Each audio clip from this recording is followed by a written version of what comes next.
അതിൽ നിന്ന് മറ്റൊരു പാഠം കൂടി പഠിക്കണം. മരിച്ച ആളെ ഹക്ക് വീട്ടാൻ 3, 7, 15, 40 ഒന്നും കാത്തിക്കണ്ട. എത്ര പെട്ടെന്നാണോ അത്ര പെട്ടെന്ന് വീട്ടണം. ഇന്ന് മരിച്ച ആളെ ഹക്ക് വീട്ടാൻ ഇന്ന് വൈകുന്നേരത്തിന്റെ അടുക്ക് കടിയോ അത്ര പെട്ടെന്ന് വീട്ടണം. എന്ത് 7, 14, 40, 400 അതിനൊന്നും കാത്തിക്കാൻ പാടില്ല. പെട്ടെന്ന്, വളരെ പെട്ടെന്ന് വീട്ടണം. 2 തരം ഹക്കുണ്ടാകും. 2 തരം ഹക്കിലേക്കും സ്വത്ത് ഭാഗം വെച്ചിട്ട് വേണം അനന്തര സ്വത്തിൽ ഉള്ള വിഹിതങ്ങളൊക്കെ എടുക്കാൻ. ഹക്കുന്നാസ് വ ഹക്കുല്ലില്ലാഹ്. അള്ളാഹുവിനുള്ള ഹക്കും ജനങ്ങൾക്കുള്ള ഹക്കും 2 ഹക്കുണ്ട്. ഇന്ന് വളരെ കൂടുതലായി കാണുന്നത് ജനങ്ങൾക്കുള്ള ഹക്കാണ്. ഇപ്പൊ അടുത്തായി ഓരോരുത്തരും മരിച്ചു പോകുന്നു. ലക്ഷങ്ങളല്ല കോടികളാണ് കാണുന്നത്. ഇതൊക്കെ കൂടി കൂട്ടി നോക്കിയിട്ട് നീ ലക്ഷത്തിലേക്ക് എത്തണില്ലാകെ. അല്ല, വീടും കിടപ്പാടും ഒന്നായിട്ട് വിട്ടു നോക്കിയാൽ ആ കോടിയുടെ 1% അതിന്റെ 10-1 എത്തണില്ല. അത്രയുണ്ട്. നമ്മൾ നല്ലോണം ആലോചിക്കണം. ചെലവ് ചെയ്യുന്നിടത്തും വാങ്ങുന്നിടത്തും കൊടുക്കുന്നിടത്തും ഒക്കെ ചിന്തിക്കണം. കുറച്ചു കഴിഞ്ഞാൽ പോകാനുള്ളതാണ്. ഈ കണക്കൊക്കെ വീടാനുള്ളതാണ്. വീടിയിട്ടില്ലെങ്കിൽ പിന്നൊരു പുസ്തകം കയ്യിൽ വരും. ഒരു അത്ഭുത ഗ്രന്ഥം, നിഷേധിക്കാൻ കഴിയാത്തൊരു ഗ്രന്ഥം. ലാ യുഗാദിറു സ്വഗീറത്തൻ വലാ കബീറത്തൻ ഇല്ലാ അഹ്സാഹാ. എല്ലാം കൃത്യമായി രേഖപ്പെടുത്തിയൊരു ഗ്രന്ഥം. ആർക്കേ സംശയമുണ്ടോ? ആർക്കും അതിൽ സംശയം ഉണ്ടാകാൻ സാധ്യതയില്ല അല്ലേ? സംശയമുണ്ടോ?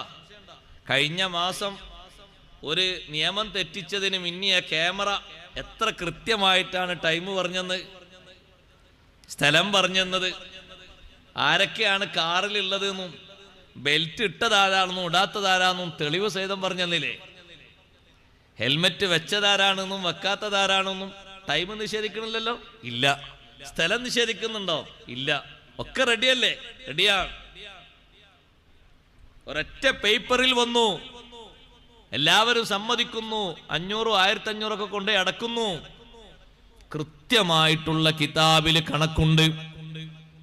എല്ലാ കണക്കുകളും കൃത്യമായ ഒരു കിതാബാണത്. അത്ഭുതപ്പെടുത്തുന്ന ഒരു കിതാബ്. അത് മുന്നോട്ട് വരുമ്പോൾ പേടിച്ച് വിറച്ച് ഒന്നിനും കഴിയാതെ നിലവിളിക്കുന്നവരാകരുത്. ആ കിതാബ് കിട്ടുമ്പോ സന്തോഷത്തോടെ വായിക്കാൻ വേണ്ടി മുന്നിൽ പരന്നു നിൽക്കുന്ന മലക്കുകളെയും മുഅ്മിനീങ്ങളെയും സന്തോഷത്തോടെ വിളിക്കുന്ന കിതാബാകണം.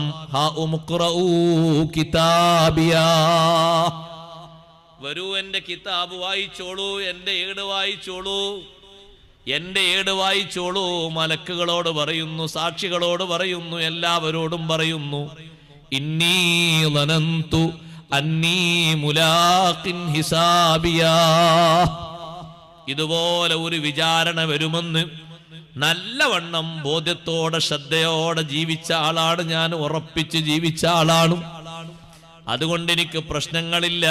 ആർക്ക് വേണമെങ്കിലും വായിക്കാം. എന്റെ കിതാബ് വായിക്കുന്നതിന് ഞാൻ ആരെയും തടയുന്നില്ല. വായിക്കപ്പെടാൻ പറ്റാത്ത കിതാബ് കിട്ടുന്ന ആള് പറയുന്നത് യാ ലൈതനീ ലം ഊത കിതാബിയാ. ഇങ്ങനെ ഒരു രേഖയും ഒരു കൈപ്പുസ്തകവും കിട്ടിയിട്ടില്ലെങ്കിൽ എത്ര നന്നായിരുന്നു, എത്ര പെട്ടെന്ന് രക്ഷപ്പെടാമായിരുന്നു. കുടുങ്ങിയല്ലോ. ഇനി ഈ രേഖയിലുള്ളത് മുഴുവനും ചർച്ചാ ശ്രവണം നടത്തിയിട്ട് വേണ്ട കാര്യങ്ങൾ എങ്ങനെയാണെന്ന് തീരുമാനിക്കാതെ എനിക്ക് മുന്നോട്ട് പോകാൻ കഴിയില്ലല്ലോ. വലം അദ്രി മാ ഹിസാബിയാ യാ ലൈതഹാ കാനത്തിൽ ഖാദിയാ. എനിക്ക് വരുന്ന ചോദ്യങ്ങൾ, വിചാരണകൾ എന്തൊക്കെയാണെന്ന് എനിക്കറിയില്ല. ഒരുപാട് ചോദ്യങ്ങൾ ഇതിന്റെ പിന്നിൽ വരാനുണ്ട്. അവസാനം തീർപ്പ് കൽപ്പിക്കാൻ പോകുന്നത് ഞാൻ എങ്ങോട്ടാണെന്ന് തന്നെ എനിക്ക് ബോധ്യമാകുന്നില്ല. ബേജാറിലാണ്. അങ്ങനെയുള്ളൊരു കൈപ്പുസ്തകമാകരുത് നമുക്ക് ലഭിക്കുന്നത്. ലഭിക്കുന്ന കൈപ്പുസ്തകം കിതാബ്. ആ കിതാബ് കറക്റ്റായി വായിക്കാൻ പറയും. ഇഖ്റ കിതാബക്. നിന്റെ കിതാബ് നീ വായിക്കണം. ഇഖ്റ കിതാബക്. കഫാ ബിനഫ്സികൽ യൗമ അലൈക ഹസീബാ. എത്ര പ്രായമുള്ള ആളാണെങ്കിലും, പ്രായം കുറഞ്ഞ ആളാണെങ്കിലും, രോഗമായിട്ട് മരിച്ച ആളാണെങ്കിലും, ഓർമ്മശക്തി ഇല്ലാതെ മരിച്ച ആളാണെങ്കിലും, ബുദ്ധിക്കൊന്നും ഒരു കുറവൊക്കെ ഉണ്ടായിട്ട് ഒന്നൊരു കഥ ഇല്ലാതെ മരിച്ച ആളാണെങ്കിലും, നമ്മുടെ കിതാബൊക്കെ നമ്മൾ എഴുതുന്നൊരു സന്ദർഭമുണ്ട്, ഒരു സമയമുണ്ട്. ഈ ആയത്തിന്റെ തഫ്സീർ സയ്യിദുനാ റസൂലുള്ളാഹി സ്വല്ലല്ലാഹു അലൈഹി വസല്ലം തങ്ങളോട് ചോദിച്ച മഹാൻ അബ്ദുല്ലാഹി ബിൻ മസ്ഊദ് റളിയല്ലാഹു അൻഹു ആണ്. ഏതായത്ത്? ഇഖ്റ കിതാബക് കഫാ ബിനഫ്സികൽ യൗമ അലൈക ഹസീബാ. എന്താ നബിയെ, നിന്റെ കിതാബ് നീ വായിക്കൂ എന്ന് പറഞ്ഞ കിതാബ് ഏതാണ്? ഇബ്നു മസ്ഊദ് റളിയല്ലാഹു അൻഹു പറഞ്ഞു, നിങ്ങളാണ് ആദ്യമായിട്ട് ഈ വിഷയം എന്നോട് ചോദിക്കുന്നത്, ഞാനത് പറയാം. ഈ കിതാബ് നിന്റെ കിതാബ് എന്ന് പറഞ്ഞാൽ നീ എഴുതിയത് എന്ന അർത്ഥത്തിലാണോ? അതെ, ഞാനും നിങ്ങളും ഒരു കിതാബ് എഴുതുന്നുണ്ട്. കറക്റ്റ് വിവരങ്ങൾ എഴുതും. എത്ര വർഷത്തതായിരുന്നത്? പ്രായപൂർത്തിയായതിനു ശേഷം മരിക്കും വരെ എത്രയാ വർഷം? 40, 60, 35, 15 ശേഷം ഇങ്ങോട്ട് കുട്ടിക്കോ. പ്രായപൂർത്തി മുതൽക്കുള്ളത് ആണും പെണ്ണും അവരൊക്കെ എഴുതും. ഖബറിലേക്ക് വെച്ച ഉടനെ അഷ്റഫുൽ ഖൽഖ് സല്ലല്ലാഹു അലൈഹി വസല്ലം നിങ്ങൾ പറഞ്ഞു, ഖബറിലേക്ക് വെച്ച ഉടനെ മുൻകർ നക്കീർ അലൈഹിമസ്സലാത്തു വസ്സലാം വരുന്നതിന്റെ മുമ്പ് ആ ഖബറിലേക്ക്, നമ്മുടെ ഖബറിലേക്ക്, ഓരോരുത്തരുടെയും ഖബറിലേക്ക് ഒരു മലക്ക് വരും. ആ മലക്ക് വന്നിട്ട് പറയും, ഇരുത്തിയിട്ട് പറയും, നിന്റെ ജീവിതത്തിന്റെ മുഴുവൻ വിഷയങ്ങളും ഒന്ന് എഴുതണമെന്ന് പറയും. ഖബറാള് ചോദിക്കും, എഴുതാൻ പേപ്പറും പേനയൊക്കെ വേണ്ടേ? പേനയാ വേണ്ടത്? ദാ ഈ വിരല് പേനയാക്കിക്കോ. മഷിയല്ലേ വേണ്ടത്? നിന്റെ നാവിലൂടെ വരുന്ന ഉമിനീര് മഷിയാക്കി എടുത്തോ. പേപ്പറാണോ വേണ്ടത്? ഒരു ചെറിയ കഷ്ണം കടലാസ്, കഷ്ണം തുണി ഇങ്ങനെ മുറിച്ച് കഫംപുടയിൽ നിന്ന് കയ്യിൽ കൊടുക്കും, എഴുതെന്ന് പറയും. വേഗത്തിൽ എഴുത്ത് നടക്കും. ഇവിടെ നിന്ന് അങ്ങോട്ടുള്ള കാര്യങ്ങളൊക്കെ, മരിച്ചതിന് ശേഷമുള്ള കാര്യങ്ങളൊക്കെ പെട്ടെന്നാണ്. വേഗത്തിലാ കാര്യങ്ങളൊക്കെ നടക്കുന്നത്. എഴുതാൻ പറയും. ഓർമ്മ വരുമോ? മുഴുവനും ഓർമ്മ വരും. അത് ശരി, അത്രമാത്രം വലിയ കഴിവൊക്കെ മരിച്ചു കഴിഞ്ഞാൽ പിന്നെ ഉണ്ടാകുമോ? അഷ്റഫുൽ ഖൽഖ് സല്ലല്ലാഹു അലൈഹി വസല്ലം നിങ്ങൾ പറഞ്ഞു, മരിച്ച ഒരു മയ്യത്തിന്, മരിച്ചു കിടക്കുന്ന ഒരു മയ്യത്തിന്റെ മേലെ എത്ര ആള് നിസ്കരിച്ചു എന്ന് കറക്റ്റായിട്ട് ആരൊക്കെയെന്നുള്ളത് ആ മയ്യത്തിന് അറിയും. കുറെ ആൾക്കാർ നിസ്കാരം കഴിഞ്ഞിട്ട് പോകല്ലേ, ഖബറിന്റെ ചുറ്റുഭാഗം എത്ര ആളുകൾ കൂടി എന്ന് വളരെ കറക്റ്റായിട്ട് കൃത്യമായിട്ട് അറിയുന്നതാണ്. ഓ, അവനൊക്കെ ഒരു ആമീനും കൂടി പറയാതെ, ഒരു തസ്ബീത്തും കൂടി ചെല്ലാതെ പെട്ടെന്ന് കഴിച്ചില്ല, എന്തൊരു വലിയ കൂട്ടുകാരെന്ന്. അപ്പോഴൊക്കെ അവന് ബന്ധം, ഒരു നിസ്കാരം കഴിഞ്ഞ് അവൻ ഓടിയല്ലേ. കറക്റ്റായി അറിയുന്നതിന് എത്ര ആൾ നിസ്കരിച്ചു, ആരൊക്കെ വന്നു, കൃത്യമായിട്ട് അറിയുന്നു എന്ന് സയ്യിദുനാ റസൂലുള്ളാഹി സ്വല്ലല്ലാഹു അലൈഹി വസല്ലം നിങ്ങൾ പഠിപ്പിക്കുമ്പോൾ ആ മരണത്തിന്റെ ശേഷമുള്ള കഴിവ് കൂടുകയാണ്, വർദ്ധിക്കുകയാണ്, കുറയല്ല. അതാ ഞാൻ പറഞ്ഞത്, എത്ര ഓർമ്മക്കുറവായിട്ട് ഒരു പിച്ചുംപേയൊക്കെ പറഞ്ഞ് ഒരു പിടുത്തമില്ലാതെ മരിച്ച ആളാണെങ്കിലും മരണത്തിന് ശേഷമുള്ള കഴിവൊന്ന് വേറെയാണ്. എഴുതാൻ പറയും. അവനവന്റെ കഫംപുടയിൽ നിന്ന് ഒരു കഷ്ണം മുറിച്ച് തന്നിട്ട്, കയ്യിൽ തന്നിട്ട് എഴുതാൻ പറയും. എഴുതും. എഴുതിക്കഴിഞ്ഞാൽ അത് ചുരുട്ടും. ആ മലക്കത് ചുരുട്ടും. ചുരുട്ടിയിട്ട് പെരടിയിൽ ഇങ്ങനെ പിടിച്ച് കെട്ടിവെക്കും.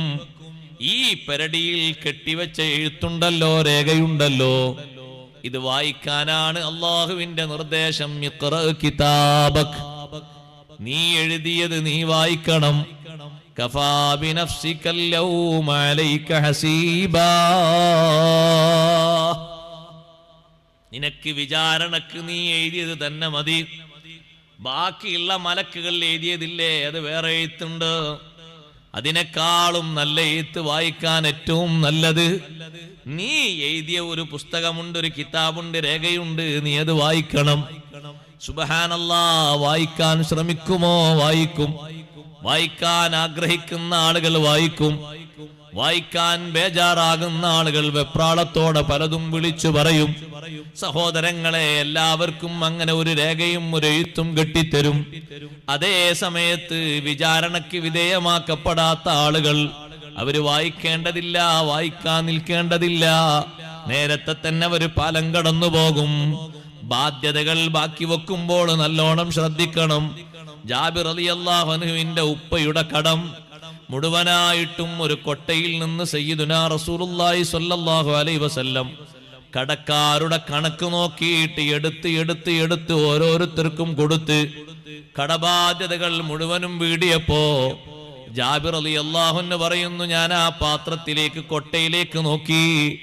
നേരത്തെ എത്രയാണോ പറിച്ചു വെച്ചത് അത് തന്നെ കൊട്ടയിലുണ്ട്, അല്പം പോലും കുറഞ്ഞിട്ടില്ല. ആ കൊട്ടയിൽ അങ്ങനെ തന്നെ കാണുന്നുണ്ട്. എന്റെ മുഖത്ത് വല്ലാത്ത സന്തോഷം. പറിച്ചു വെച്ച കാരക്കകളിൽ നിന്നൊരെണ്ണം പോലും കുറഞ്ഞിട്ടില്ല. കടബാധ്യതകളൊക്കെ വീടുകയും ചെയ്തു. ജാബിർ റളിയല്ലാഹു അൻഹു സന്തോഷം കൊണ്ട് പറഞ്ഞു, നബിയേ, ഞാൻ ഈ കണ്ട സംഭവം, ഈ വലിയ മുഅ്ജിസത്ത്, അത്ഭുതം ഞാൻ പോയിട്ട് അബൂബക്കർ ഉമർ റളിയല്ലാഹു അൻഹുമയോട് പോയി പറയട്ടെയോ? നിങ്ങൾ അവരോട് പോയി പറയൂ എന്ന് നബി സല്ലല്ലാഹു അലൈഹി വസല്ലം അനുവാദം കൊടുത്തു. ജാബിർ റളിയല്ലാഹു അൻഹു പറയുന്നു, ഞാൻ ആദ്യം ചെന്നു അബൂബക്കർ റളിയല്ലാഹുവിന്റെ അടുത്തേക്ക്.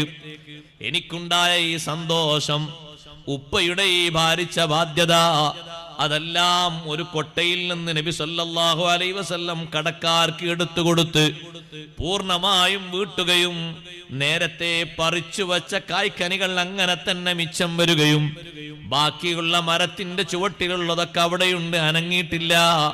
അതെല്ലാം എനിക്ക് വലിയ ബറക്കത്തായി, മിച്ചമായി, ഭാഗ്യം കിട്ടിയത്, ബാക്കി ലഭിച്ചത്.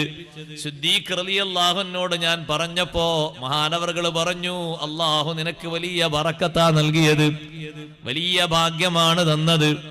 അവിടുന്ന് സന്തോഷം പറഞ്ഞ ശേഷം പിന്നെ ഉമർ റളിയല്ലാഹുവിന്റെ അടുത്തേക്ക് ചെന്നു. ഉമർ റളിയല്ലാഹു അൻഹു പറഞ്ഞു, എനിക്കത് നേരത്തെ മനസ്സിലായിട്ടുണ്ട്. നിങ്ങൾക്ക് എപ്പോ മനസ്സിലായി? നിങ്ങളെ തോട്ടത്തിൽ നബി സല്ലല്ലാഹു അലൈഹി വസല്ലം ഇങ്ങനെ കറങ്ങുന്നത് ഞാൻ കണ്ടു.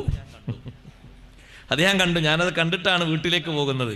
അപ്പൊ എന്റെ കൂടെയുള്ള ആളോട് ഞാൻ പറഞ്ഞു, ഇന്ന് ജാബിർ റളിയല്ലാഹു അൻഹുവിന് ഭാഗ്യത്തിന്റെ ദിവസമാണ് എന്ന് പറഞ്ഞു. ഇന്ന് മഹാഭാഗ്യ കിട്ടുക. ഇങ്ങനെ നടക്കുന്നത് കണ്ടപ്പോഴേക്കന്നെ എനിക്ക് മനസ്സിലായി, നിങ്ങൾക്ക് ഇന്ന് കിട്ടുന്നതൊക്കെ ഭാഗ്യമായിരിക്കും. ഈ ബറക്കത്ത് കണ്ടില്ലേ നിങ്ങൾ? ബാധ്യതകളൊക്കെ വീടിയിട്ടും മിച്ചം കണ്ടോ? എത്രയുണ്ട് ബാക്കി? ഇഷ്ടം പോലെ ബാക്കിയുണ്ട്. കുടുംബത്തിനെ സന്തോഷത്തോടുകൂടെ പോറ്റാനുള്ള ധനം അവിടെ ബാക്കിയായി. ഇതിങ്ങനെ കൊടുക്കാൻ അള്ളാഹു വർദ്ധിപ്പിച്ചതും ബാക്കി വെച്ചതിന്റെയും ഒക്കെ പ്രധാനപ്പെട്ട കാരണം ഉപ്പ അബ്ദുല്ലാഹി റളിയല്ലാഹു അൻഹു അള്ളാഹുവിന്റെ ദീനിന്റെ ഖിദ്മത്തിൽ സജീവമായി പ്രവർത്തിച്ചതുകൊണ്ട് കിട്ടിയ ബറക്കത്താണ്. അതാണ് ഇമാം ബുഖാരി റളിയല്ലാഹു അൻഹു അധ്യായം ഇട്ടിരിക്കുന്നത്. നമ്മൾ അവിടെ മനസ്സിലാക്കേണ്ടത്, പ്രാരാബ്ദങ്ങളിൽ ജീവിച്ച ആളുകൾക്കൊക്കെ അങ്ങനെയാണ് അല്ലാഹു തആല പരിഹാരം കൊടുത്തത്. ഇഷ്ടം